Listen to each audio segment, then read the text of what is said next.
শনি রাহুর দৃষ্টিতে মঙ্গল কেতু অত্যন্ত মন্দ প্রভাব পড়তে চলেছে সকল রাশির জাতক জাতিকাদের ওপর। কেমন মন্দ প্রভাব, কবে থেকে এই প্রভাব পড়ছে এবং কতদিন এই মন্দ প্রভাব থাকবে, তার প্রতিকার কি, এই নিয়েই আমাদের আজকের অনুষ্ঠান। শনি রাহুর দৃষ্টিতে মঙ্গল কেতু। ভিডিওটি সম্পূর্ণভাবে প্রথম থেকে দেখবেন এবং এর গাণিতিক যে পদ্ধতিগুলি বলছি কেন এমন ঘটতে পারে সেটি সম্পূর্ণ শুনবেন, তারপরে আপনারা আপনাদের মন্তব্য জানাবেন। এই বিষয়ে আমরা একটি শর্ট ভিডিও দিয়েছি, অনেকেই দেখছেন, কিন্তু অনেকেই থাকেন যে বিষয়বস্তুর মধ্যে সব সময় ভালো খোঁজার চেষ্টা করেন, মন্দকে গুরুত্ব দেন না। ইহেন ব্যক্তিরা মনে করেন যে শাস্ত্রের মধ্যে বোধহয় কোথাও ভীতি প্রদর্শন করা হয়। গ্রহ নক্ষত্র রাশিচক্রের মধ্যে দিয়ে যখন গ্রহরা প্রদক্ষিণ করে, পরিভ্রমণ করে, প্রত্যেক গ্রহ কোনো নক্ষত্রের মধ্যেই থাকে, সেটি শুভ হতে পারে, অশুভ হতে পারে। প্রত্যেক গ্রহ বন্ধু গৃহে থাকতে পারে এবং শত্রু গৃহে থাকতে পারে। যখন ভালো জায়গায় থাকে তখন শুভ ফল প্রাপ্তি ঘটে, অর্থাৎ ভালো খবর শুনলে সকলের মন খুব ভালো থাকে, এটি স্বাভাবিক। আর মন্দ যখন প্রভাব পড়ে তখন সেটি শুনলে মনটি ভারাক্রান্ত হয়, এটিও স্বাভাবিক। কিন্তু যদি তার প্রতিকার সহজ ও সরল হয় তাহলে সেই প্রতিকার করা একান্তই উচিত। এখন আমরা সকল মানুষের মঙ্গল কামনায় এই বিশেষ বিচারগুলি আপনাদের কাছে তুলে ধরি এবং আজ পর্যন্ত যতগুলি বিষয়কে আমরা তুলে ধরেছি প্রত্যেকটি বিষয় অক্ষরে অক্ষরে সঠিক বলে বিবেচিত হয়েছে। যদি পূর্ণাঙ্গ বিষয়গুলি দেখেন তাহলে অনুরোধ করব আমাদের ইউটিউব চ্যানেল থেকে ঘুরে আসতে। এপিএনসি অ্যাস্ট্রোপামিস্ট নিউমোরোলজি সেন্টার, আমাদের একটি ওয়েবসাইটও আছে অ্যাস্ট্রোপামিস্ট নিউমোরোলজি সেন্টার www.apnc.co.in। সেখানে প্রত্যেকটি বিষয়ের আগাম সতর্ক বার্তাই থাকে, ভালো যেমন থাকে, অশুভ বিষয় থাকলে তার মন্দ ব্যাপার আলোচনা বিশদে হয়। প্রতিকার ব্যবস্থা যেগুলি করা হয় কোনোটি ব্যয় সাপেক্ষ নয়। বিষয়টি কেন বললাম, বিষয়টি এই কারণেই বললাম, তর্ক বিতর্কের ঊর্ধ্বে উঠেই সামান্য ন্যূনতম যে সমাধান পথগুলি বলবো সেগুলি করবেন, এতে নিজের ভালো, দেশেরও ভালো। প্রথমে আমরা শুভ গ্রহ অশুভ গ্রহ কি এ নিয়ে আলোকপাত করেছি। বর্তমানে মঙ্গল কেতু এই দুইটি গ্রহ যদিও পরস্পরের বন্ধু গৃহে আছে, তাই যে ভয়ঙ্কর ক্ষয়ক্ষতি হওয়ার বিষয়টি ছিল সেটি হয়নি। এই গ্রহ দুটি যদি মকর রাশি, কুম্ভ রাশি, বৃশ্চিক রাশি, মেষ রাশি এই সমস্ত জায়গায় থাকতো তাহলে ক্ষতির পরিমাণ অনেক বেশি হতে পারত। কেন ক্ষতির পরিমাণ অনেক কম হয়েছে? কারণ রবির বন্ধু এরা মঙ্গল এবং কেতু, কিন্তু যে দুটি পাপ গ্রহ দ্বারা এরা দৃষ্ট, এক রাহুর পূর্ণ দৃষ্টিতে রয়েছে মঙ্গল কেতু, মঙ্গলের সঙ্গে রাহুর দৃষ্টি বিনিময়ে অঙ্গার যোগ সূচিত করে এবং রাহুর পূর্ণ দৃষ্টি কেতুর ওপর রয়েছে। মঙ্গল কেতু একত্রে থাকলে জনমকুণ্ডলিতে দুর্ঘটনা যোগ সূচিত হয়। সঙ্গে কোনো পাপ গ্রহের দৃষ্টি থাকলে তার ক্ষমতা অধিকতর বৃদ্ধি পায়। এখানে রাহুর দৃষ্টি পড়েছে, সুতরাং মঙ্গল কেতুর ওপর রাহুর দৃষ্টি, আবার মঙ্গলের অষ্টম দৃষ্টি পড়েছে শনির ওপর। অর্থাৎ অষ্টম কথার অর্থ হচ্ছে মৃত্যুর ঘরের অধিপতিকে আমরা অষ্টম ভাবাপতি গ্রহ বলি। এই অষ্টম স্থানে থাকা শনি মীন রাশিতে রয়েছে, তার ওপর দৃষ্টি পড়েছে। সুতরাং এহেন কম্বিনেশন আমাদের সমূহ সমস্যা এবং বিপদের কারণ।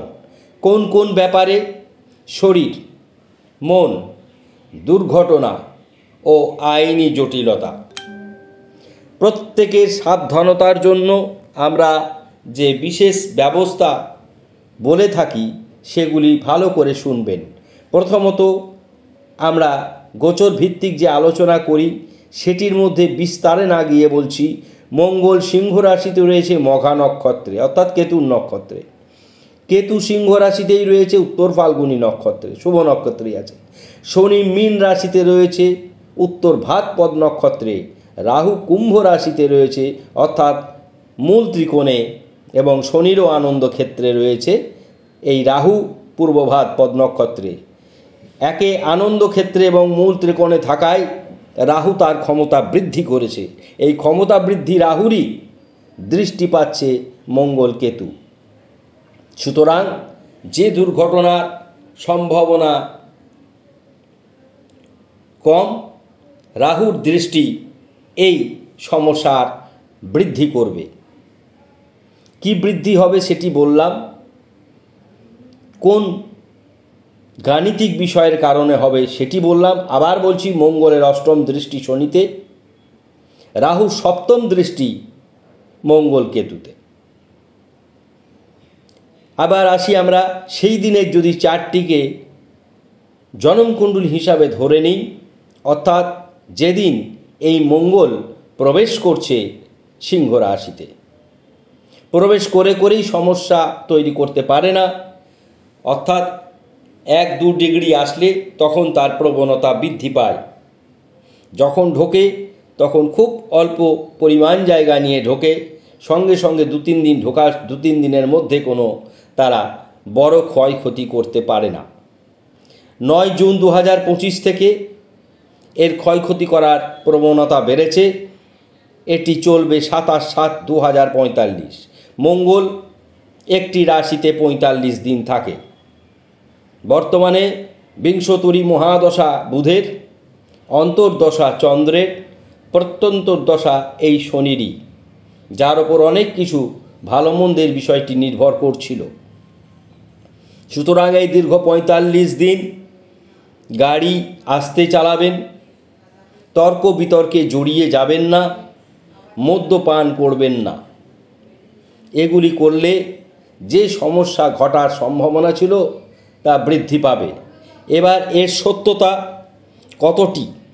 আমরা যখন এই ঘটনা বলতে শুরু করেছিলাম ঠিক তার 2 দিন পরেই বড় প্লেন দুর্ঘটনা দুর্ভাগ্যজনকভাবে ঘটেছে। আমার কাছে বিভিন্ন মানুষ হঠাৎ করে পড়ে গিয়ে বড় সমস্যায়, সাইকেল থেকে পড়ে গিয়ে রক্তপাত এবং এছাড়াও অনেক বিষয় আমাকে প্রত্যেক দিন 15 থেকে 20 জন মানুষ বলছেন। আমি তাদের একই কথাই বলেছি বা বলছি, মহামৃত্যুঞ্জয় মন্ত্র জপ করার জন্য। কোনো ক্ষেত্রে ব্যয় বৃদ্ধির পরামর্শ দিইনি। সুতরাং যারা সমালোচনা করেন, কিছু বিষয় থাকবেই আমাদের এই প্রফেশনে, তাদের সমালোচনা করার একটি জায়গা বিশেষভাবে রয়েছে। তাদের কষ্টের ব্যাপারটা আমরা বুঝি, কিন্তু তাহলেও আমাকে আমার দায়িত্ব পালন করতে হবে। সুতরাং যা সত্য তা বলবো। এই জন্যেই এই দীর্ঘ এত বছর ধরে এই শাস্ত্রের মধ্যে দিয়ে রয়েছি। তাহলে পরিষ্কারভাবে বুঝিয়ে দেওয়া হলো কেন এই ঘটনা ঘটতে পারে, কি ঘটলে কতটা ক্ষতি হতে পারে তা বলা হলো। প্রতিনিয়তই কোনো না কোনো সমস্যার মধ্যে, কখনো না আইনি ঝামেলায়, কখনো দাম্পত্য কলহে, কখনো শারীরিক পীড়ায়, কখনো মানসিক পীড়ায় ভুগতেই হবে। এবং এর প্রভাব সবচাইতে যেটি বেশি পড়েছে মঙ্গলের 2টি রাশি মেষ বৃশ্চিক, শনির দুটি রাশি মকর কুম্ভ, রাহু যেখানে অবস্থান করছে কুম্ভ রাশিতে, সেখানে সিংহ রাশিতে অবস্থান করছে মঙ্গল কেতু। এই রাশিগুলির প্রভাব সব থেকে বেশি। এছাড়া দৃষ্টি বিনিময়ের কারণে সমস্ত রাশির ওপরই তার প্রভাব পড়বে। সুতরাং সকলের জন্য, প্রত্যেক রাশির জন্য আমরা বিশেষ কিছু প্রতিকার ব্যবস্থা বলে দিচ্ছি। যেমন প্রথম, প্রত্যেক দিন ঘুম থেকে উঠে সূর্যার্ঘ্য দিয়ে মহামৃত্যুঞ্জয় মন্ত্র জপ করবেন মহাদেবকে স্নান করিয়ে। ওং ত্র্যম্বকং যজামহে সুগন্ধিম পুষ্টিবর্ধনম উর্বারুকমিব বন্দনাৎ মৃত্যুমুক্ষ্যমামৃতাৎ। মহাদেবকে দর্শন করে বাললিঙ্গ শিবকে স্নান করিয়ে, না পারেন, যদি তা না পারেন পার্থিব শিবলিঙ্গকে স্নান করাবেন। মন্ত্র বলবেন ওং জুং সহ বা ওং জুস স্বাহা। ওং জুস স্বাহা কমেন্ট বক্সে মন্ত্র লিখে দেব, এখানেও আমরা ভিডিও স্ক্রিনে এই মন্ত্র লিখে দেব। সন্ধেবেলায় ধূপ প্রদীপ জ্বেলে হনুমান চল্লিশা পাঠ করবেন। কালো ছাতা দান করবেন যাদের আর্থিক সঙ্গতি আছে। 2 কাক, 3 বললাম আমরা, প্রথম মহামৃত্যুঞ্জয় মন্ত্র, 2 হনুমান চল্লিশা পাঠ, 3 কালো ছাতা দান করবেন, 4 কাক ও কুকুরকে খাওয়াবেন, 5 মদ্যপান করবেন না। অর্থাৎ এই যে বিষয়গুলি বললাম, এগুলি কোনটি ব্যয় সাপেক্ষ নয়। যাদের আর্থিক সামর্থ্য রয়েছে তারা নবগ্রহ পুজো করাতে পারবেন, দক্ষিণাকালীর পুজো করাতে পারবেন। যারা আর্থিকভাবে সমস্যার মধ্যে রয়েছেন তারা শনি, মঙ্গল, রাহু ও কেতুর বীজ মন্ত্র করবেন। শনি, মঙ্গল, রাহু, কেতুর বীজ মন্ত্র আমাদের ওয়েবসাইটে যাবেন www.apnc.co.in এ গিয়ে আপনারা সার্চিং করবেন, প্রথমেই দেখবেন নবগ্রহ স্তোত্রমালা। একটু ওপর দিকে স্ক্রল করে উঠে গিয়ে সেখান থেকে বীজ মন্ত্র, গায়ত্রী ও প্রণাম মন্ত্র সংগ্রহ করবেন, সেটিই করবেন।